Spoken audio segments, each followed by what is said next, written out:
सर्वेभ्यो नमः। देववाणी संस्कृतम यूट्यूब चलदृश्यं प्रति भवतां भवतीनां च हार्दं स्वागतम। मित्रों, आज हम रचनानुवाद कॉमेडी की श्रृंखला में कक्षा को पढ़ने जा रहे हैं और संपूर्ण रचनानुवाद कॉमेडी अब संपूर्ण होने वाली है, समापन की ओर जा रही है। अभी तक की पढ़ाई गई सभी कक्षाएं आपको यदि पढ़ना है क्रमानुसार तो प्लेलिस्ट में कॉलम बना दिया गया है रचनानुवाद कौमुदी। उस कॉलम पर आप क्लिक कीजिएगा और सभी कक्षाओं को क्रमानुसार पढ़िएगा। सभी कक्षाएं स्मार्ट बोर्ड पर पढ़ाई हुई आपको प्राप्त होंगी। के साथ में इसकी उत्तर पत्रिका भी बना दी गई है, उसका भी एक कॉलम बना दिया गया है रचनानुवाद कौमुदी उत्तर पत्रिका।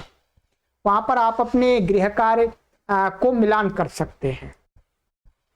तो चलिएगा मित्रों, आज की कक्षा में मैंने गत कक्षा में आपको बताया था कि अगली कक्षा में, इस कक्षा में मैं आपको इसके अंदर, इस पुस्तक के अंदर,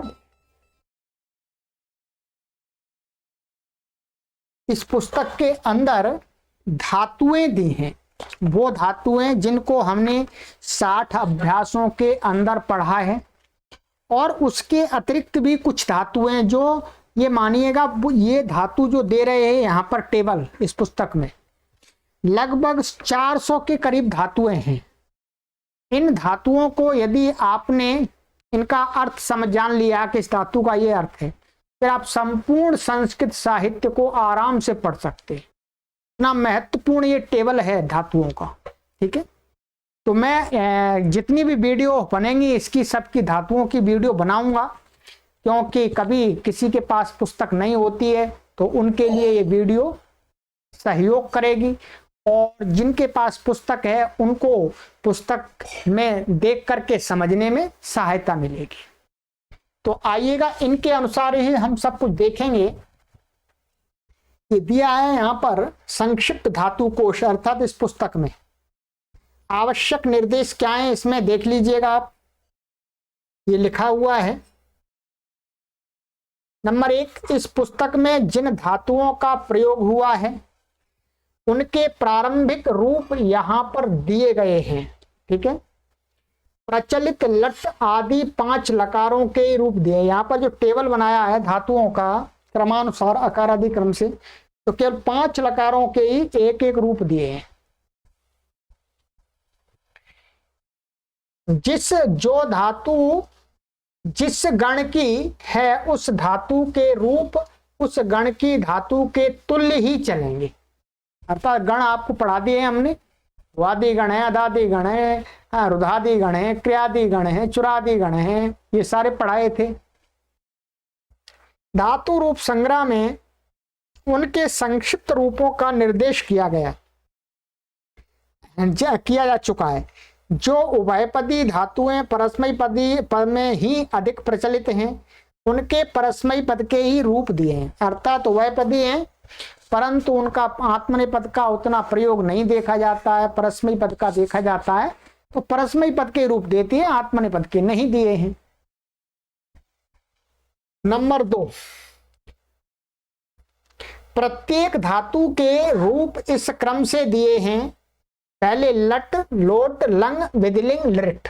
यहां पर ये देखेंगे आप, यहां दिया है अध का दिया, मानिएगा अध का ये पप्पा लिख दिया, पका अर्थ है परस्मयी पदी।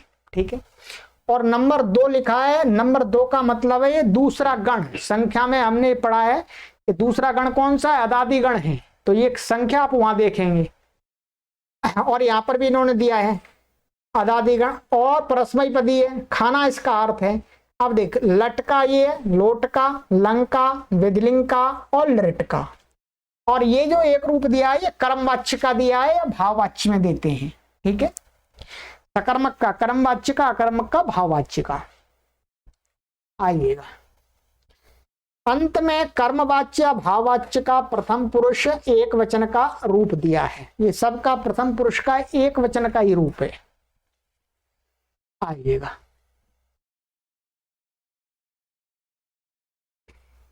नंबर 3, प्रत्येक धातु के बाद कोष्ठ में निर्देश कर दिया गया है कि वह किस गण की है तथा किस पद में है, उसके रूप चलते हैं।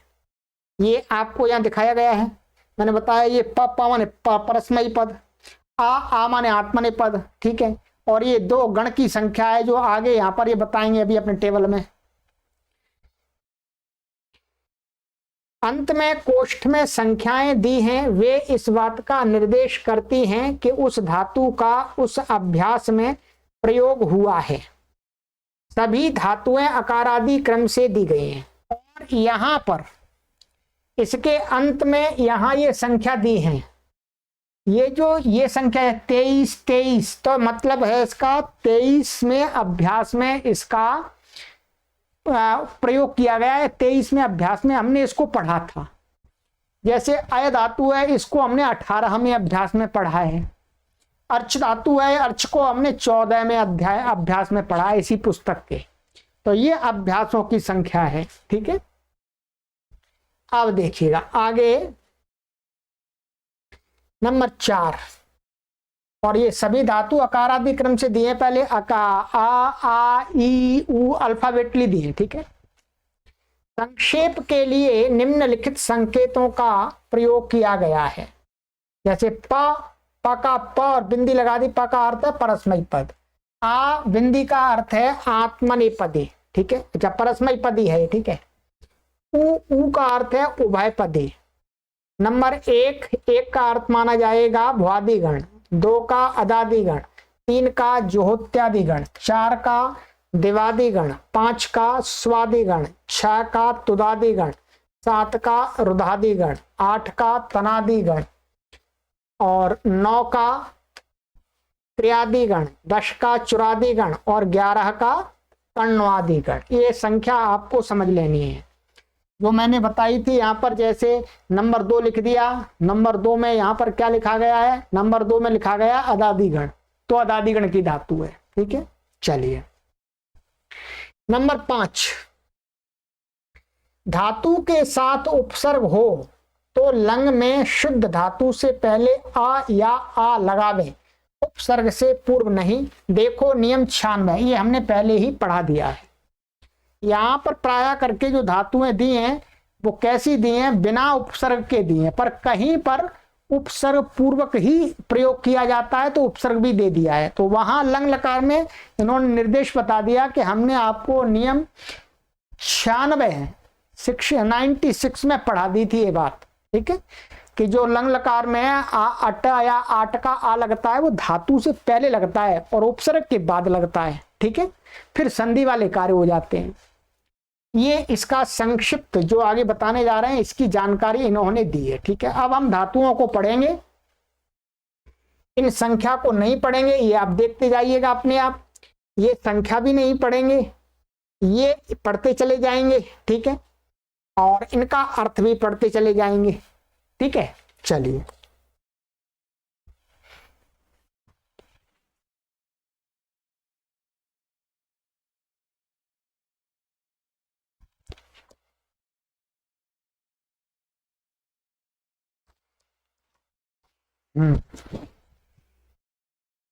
आइएगा।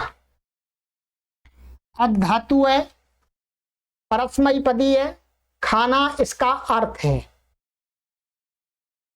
लट लकार है, ये लोट है, लंग है, विधिलिंग है और लिट है, और ये कर्मवाच्य का रूप है। और ये सकर्मक धातु होगी तो कर्मवाच्य का, अकर्मक होगी तो भाववाच्य का, जो अंतिम वाला। तो अति, अतु, आदत, अद्यात, अत्स्यति। आया आत्मनेपदी धातु है। जाना इसका अर्थ है आयते, आयताम, आयात, आयेत, आयष्यते, अय्यते। अर्च परस्मैपदी धातु है। पूजना इसका अर्थ है पूजा करना। अर्चति, अर्चतु, अर्चत, अर्चेत, अर्चिष्यति और अर्चते, ठीक है।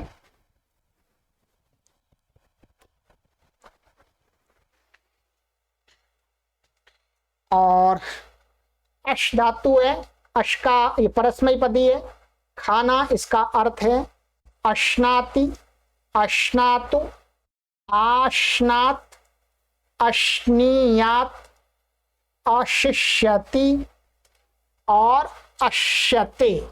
ठीक है, ये कर्मवाच्य और भाववाच्य में हमेशा आत्मनेपद ही रहता है, ध्यान रखेंगे।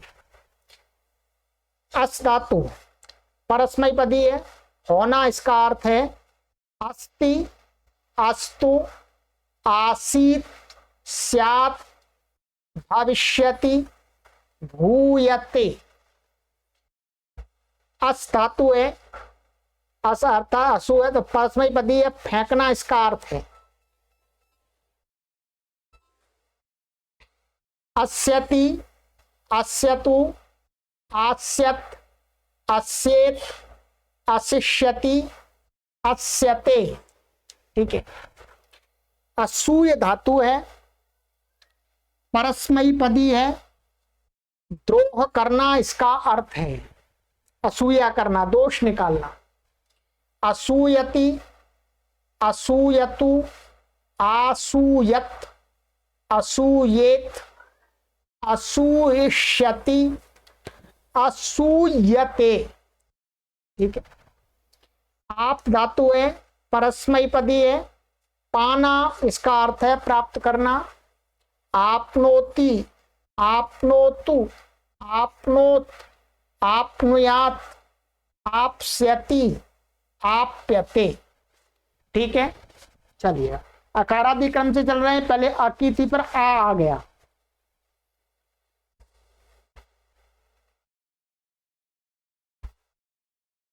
आस बैठा, आत्मनेपदी है, बैठना इसका अर्थ है आस्ते, आस्ताम, आस्ता, आसीता, आशिष्यते, आस्यते।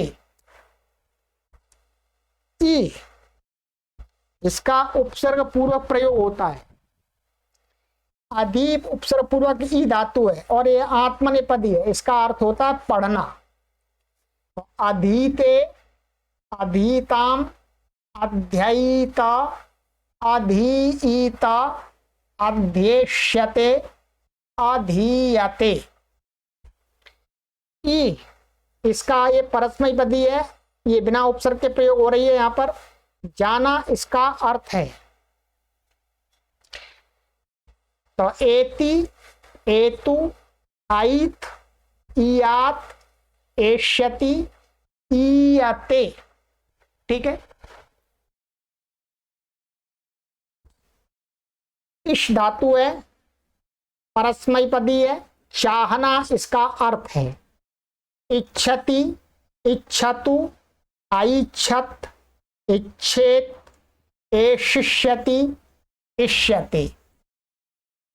ईक्ष धातु है, आत्मनेपदी है, देखना इसका अर्थ है ईक्षते, ईक्षताम, ऐक्षत, ईक्षेत, ईक्षिष्यते, ईक्ष्यते।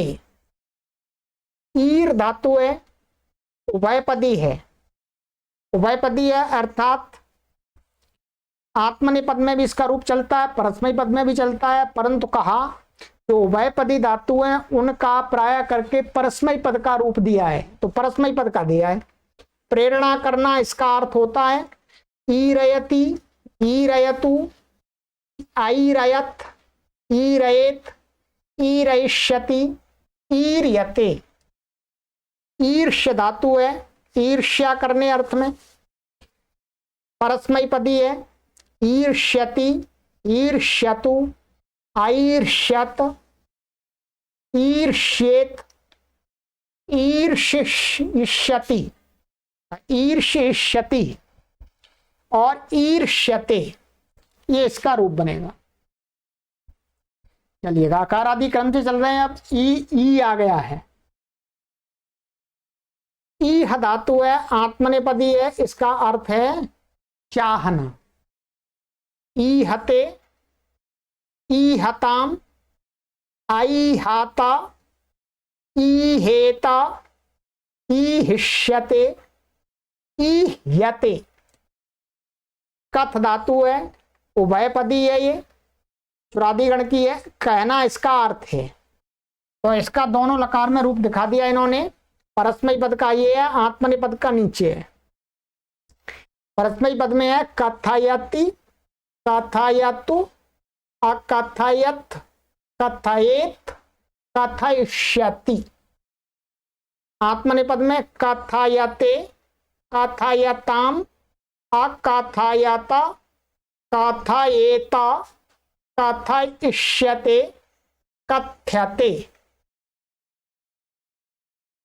कंप धातु है, आत्मनेपदी है, कांपना इसका अर्थ है। कंपते, कंपताम, अकंपत, कंपेत, कंपिष्यते, कंप्यते। कुप धातु है, परस्मैपदी है, क्रोध करना इसका अर्थ है। कुप्यति, कुप्यतु, अकुप्यत, कुप्येत, कोपिष्यति, कुप्यते।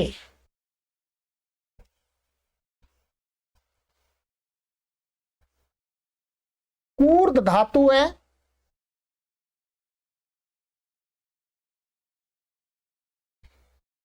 आत्मनेपदी है, कूदना इसका अर्थ है। कूर्दते, कूर्दताम, अकूर्दाता, कूर्देता, कूर्दिष्यते, कूर्द्यते। क्री धातु है, उभयपदी है, करना इसका अर्थ होता है। परस्मै पद में बनता है करोति, करोतु, अकरोत, कुर्यात, करिष्यति। ठीक है। आत्मनेपद में बनता है कुरुते, कुरुताम, अकुरुता, कुर्वीत, करिष्यते, क्रियते। ठीक है। कृप धातु है, आत्मनेपदी है, इसका अर्थ है समर्थ होना। कल्पते, कल्पताम, अकल्पत, कल्पेत, कल्पिष्यते, कल्प्यते। ठीक है।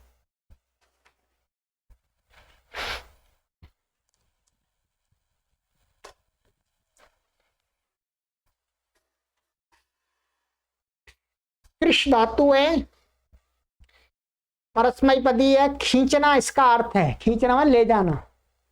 कर्षति, कर्षतु, अकर्षत, कर्षेत, कर्क्ष्यति और कृष्यते। क्री दीर्घ है ये, परस्मैपदी है, बखेरना मन बिखेरना इसका अर्थ है फैलाना।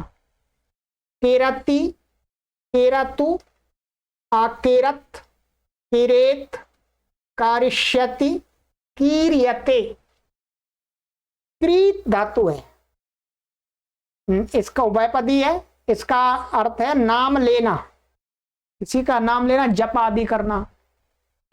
तो उभयपदी है, परंतु परस्मै पद में इसका अधिकतर प्रयोग होता है, इसलिए परस्मै पद में दिया है। कीर्तयति, कीर्तयतु, अकीर्तयत, कीर्तयेत, कीर्तयिष्यति, कीर्त्यते। ठीक है। चलिएगा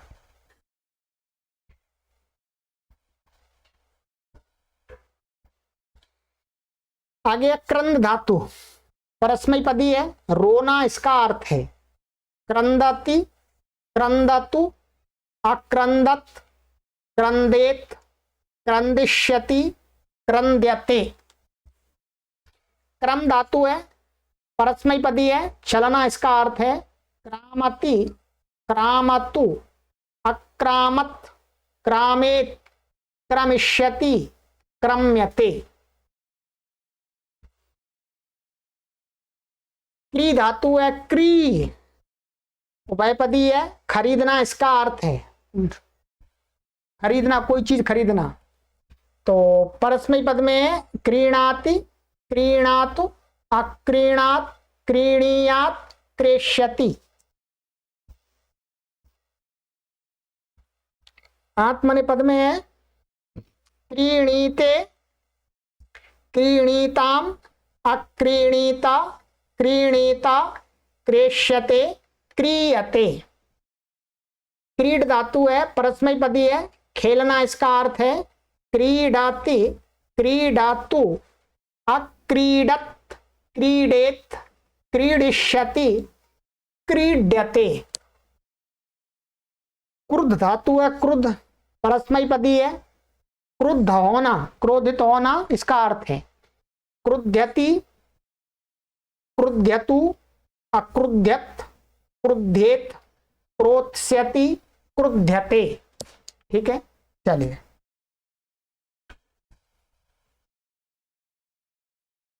क्लम धातु है, परस्मय पदी है, इसका अर्थ है थकना। थकना तो आप जानते हैं। क्लाम्यति, क्लाम्यतु, अक्लाम्यत, क्लाम्येत, क्लमिष्यति, क्लम्यते। क्लिश धातु है, आत्मनेपदी है, खिन्न होना इसका अर्थ है। क्लिश्यते, क्लिश्यताम, अक्लिश्यत, क्लिश्येत, क्लेशिष्यति, क्लेशिष्यते, क्लिश्यते। क्लिश धातु है, ये भी एक दूसरी धातु है, इसका अर्थ है दुख देना, परस्मय पदी है ये। ठीक है। क्लिश्नाति, क्लिश्नातु, अक्लिश्नात, क्लिश्नीयात, क्लेशिष्यति, क्लिशिष्यते, क्लिश्यते। क्षम धातु है, आत्मनेपदी है, क्षमा करने अर्थ में। क्षमते, क्षमताम, अक्षमत, क्षमेत, क्षमिष्यते, क्षम्यते। ठीक है, चलिए आगे है। अकारादि क्रम से चल रहा है, आप देखते रहिएगा। क्षल धातु है, इस उभयपदी है, इसका अर्थ धोना है, कपड़े आदि धोना होता है, शरीर आदि को धोना होता है। परस्मय पद का पहले क्षालयति, क्षालयतु, अक्षालयत, क्षालयेत, क्षालयिष्यति। आत्मनेपद में बनेगा इसका क्षालयते, क्षालयताम, अक्षालयत, क्षालयेत, क्षालयिष्यते, क्षाल्यते। ठीक है। क्षिप धातु, क्षिप धातु ये उभयपदी है, फेंकना इसका अर्थ है। क्षिपति, क्षिपतु, अक्षिपत, क्षिपेत, क्षेप्स्यति, क्षिप्यते। क्षुभ धातु है, आत्मनेपद में इसका रूप चलता है। क्षुब्ध होना इसका अर्थ है। शोभते, शोभताम, अक्षोभत, शोभेत, शोभिष्यते, क्षुभ्यते। चलिए, खंड धातु है, खंड उभयपदी है, खंडन करना इसका अर्थ है। प्राय करके परस्मय पद में इसका प्रयोग होता है, इसलिए परस्मय पद में ही दिया है। खंडयति, हाँ गलत लिखा है, खंडयति ऐसा होगा, यहाँ ड छूट रहा है। ठीक है। खंडयति, खंडयतु, अखंडयत, अखंडयेत, खंडयस्, खंडयिष्यति, खंड्यते। चलिएगा। खन धातु है, खन का अर्थ है खोदना, उभयपदी है ये। खानाति, खानातु, अखानत, खानेत, खानिष्यति, खन्यते। चलिए।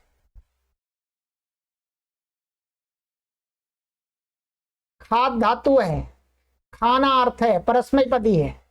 खादति, खादतु, अखादत, खादेत, खादिष्यति, खाद्यते। खा हो गया क्रम में, ग आ गया। गण उभयपदी है, गिनना इसका अर्थ है। परस्मय पद में दे रहे हैं केवल। गणयति, गणयतु, अगणयत, गणयेत, गणयष्यति, गण्यते। गम धातु परस्मय पदी है, जाना इसका अर्थ है। गच्छति, गच्छतु, अगच्छत, गच्छेत, गमिष्यति, गम्यते। ठीक है। गर्ज परस्मैपदी है।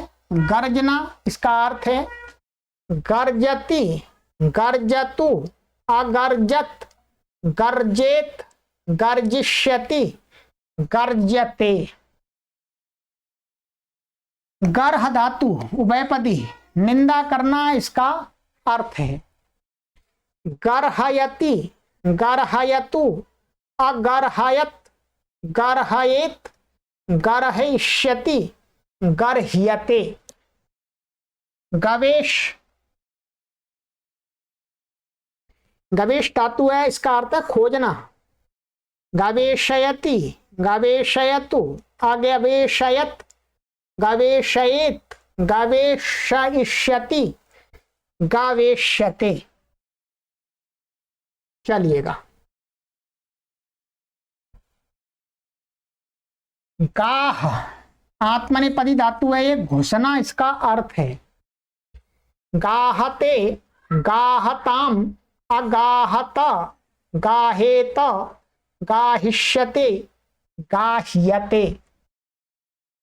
गुप धातु है, आत्मनेपदी है, निंदा करना, इसका अर्थ है जुगुप्सते, जुगुप्सताम, अजुगुप्सत, जुगुप्सेत, जुगुप्सिष्यते, जुगुप्स्यते।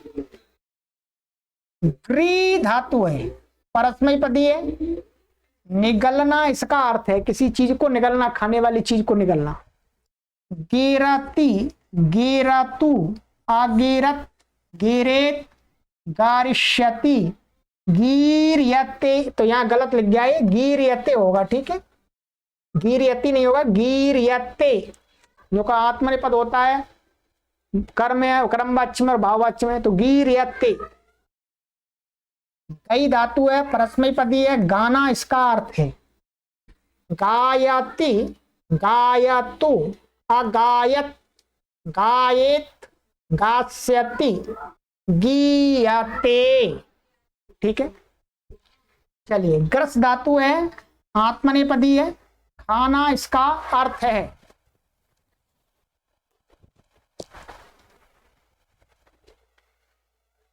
ग्रसते, ग्रसताम, अग्रसत, ग्रसेत, ग्रसिष्यते, ग्रस्यते। ग्रह धातु है, उभयपदी है, पकड़ना, इसका अर्थ है। तो उभयपदी पहले परस्मै पद का दे रहे हैं इसमें, क्योंकि दोनों लगा, दोनों पदों का भरपूर प्रयोग होता है। तो गृह्णाति, गृह्णातु, अगृह्णात, गृह्णीयात, ग्रहीष्यति। ठीक है, और आत्मनेपद में गृहिणी, गृहिणीते, गृहिणीताम, अगृहिणीत, गृहिणीत, ग्रहीष्यते। और ये क्या है, कर्मवाच्य में दोनों में एक जैसा बनेगा, गृह्यते। तो कर्मवाच्य में तो आत्मनेपद रहता है, चाहे परस्मैपदी हो, चाहे आत्मनेपदी हो, चाहे उभयपदी हो, वो तो एक जैसा ही रहेगा। चलिए, ये क्रम में ग का खत्म हो गया। ठीक है, चलिए,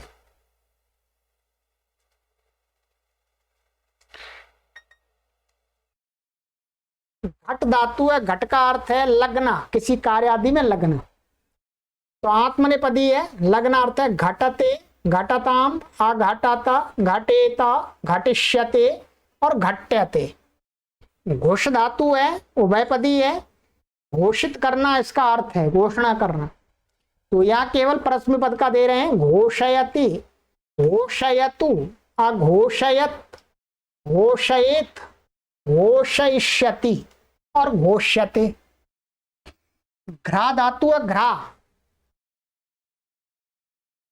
घ्रा का अर्थ है सूंघना। तो जिघ्रति, जिघ्रतु, अजिघ्रत, जिघ्रेत, घ्रास्यति, घ्रायते। ये हो गया आपका यहां तक। तो आज की कक्षा में इतनी धातुओं को ही बताएंगे, और आगे की हम, क्योंकि ये काफी धातुएं हैं, तो आराम से धैर्य के साथ में आप देख सकेंगे। तो हमने अकारादि क्रम में हमने क वर्ग तक पूरी कर ली है। अब आगे की कक्षा में च वर्ग से आरंभ करेंगे। ठीक है, च वर्ग है, फिर त वर्ग है, फिर ट वर्ग है, ट वर्ग है, फिर त वर्ग है, फिर प वर्ग है, इस प्रकार से पूरी कर देंगे। ठीक है, तो ये आपकी कितनी धातु हो गई गिन भी लीजिएगा, आप देखिएगा 1 2 3 4 5 6 7 8 9 10 11 12 13 14 15 16 17 18 19 20 21 22 23 24 25 26 27 28 29 30 31 32 33 34 35 36 37 38 39 40 41 42 43 44 45 46 47 48 49 50 51 52 53 54 धातुएं आपकी आज की कक्षा में हमने यहां पर देख ली। यहां तक कितनी धातु हो गई लिख लीजिएगा, 54 इतनी धातुएं हो गई हैं। ठीक है, आगे की कक्षा में यहां से आरंभ करेंगे। ये आपके लिए बहुत सुंदर हम सबके लिए वीडियो बना दे रहे हैं, आराम से आप कभी भी बीच बीच में देखते रहिएगा तो आपको अपने आप इनके अर्थ याद हो जाएंगे। और इनके पांचों लकारों में रूप आप आराम से बना सकते हैं, क्योंकि हमने संक्षिप्त प्रत्यय आपको भरपूर सिखा दिए हैं। ठीक है, संक्षिप्त प्रत्यय लगा लगा करके रूप बनाइएगा। चलिएगा, आगे की कक्षा में मिलते हैं मित्रों। शेयर करते रहिएगा, संस्कृत माता को जन जन तक पहुंचाइएगा। प्रभु की कृपा से और आपके लोगों के सहयोग से एक हमने प्लेटफॉर्म तैयार कर लिया है। अब आओ 1 करोड़ 2 करोड़ 3 करोड़ 4 करोड़ जितने भी करोड़ लोग पढ़ना चाहें पढ़ लो जी, बिना निशुल्क। कहीं पर आपको शुल्क देने की आवश्यकता नहीं है, पढ़ते रहिएगा। हम पढ़ाने में लगे हुए हैं, आप पढ़ते रहिएगा। ठीक है, विद्वान बनते रहिएगा, विदुषी बनते रहिएगा। ठीक है, और अपने घर बार के सारे घर आदि के जो भी कार्य हैं उनको भी करते रहिएगा, जॉब भी करते रहिएगा, खेती भी करते रहिएगा, ऑफिस भी चलाते रहिएगा, दुकान भी चलाते रहिएगा, पढ़ते रहिएगा संस्कृत माता को। चलिए, आगे की कक्षा में मिलते हैं। सर्वेभ्यो नमः।